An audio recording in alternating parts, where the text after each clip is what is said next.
భాగవతం భక్తి ప్రధానమైన పురాణం అనే విషయంలో ఏమీ సందేహం లేదు ఆచార్య.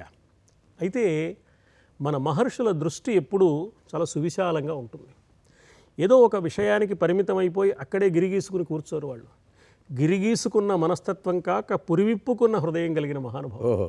బాగుంది. మానవాళి అభ్యుదయానికి ఎన్నెన్ని విషయాలు అవసరమో, మానవులు బాగుపడడానికి ఏ అంశాలు చెప్పవలసి ఉందో అన్నింటి ప్రస్తావన చేస్తారు యథావకాశంగా.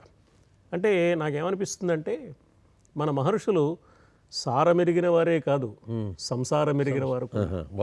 అందుకని సంసారంలో ఉండే జీవులందరికీ ఏది అవసరం, వాళ్ళు ఎలా ఆలోచిస్తారు, వాళ్ళు బాగుపడాలంటే ఏం చేయాలి, వాళ్ళు ఏం తెలుసుకోవాలి, ఇలా వాళ్ళు ఆలోచిస్తారు. అసలు ఋషి అంటేనే మనకు తెలుసు కదా, ఋషి అనే ధాతువుకి చూసేవాడు అని.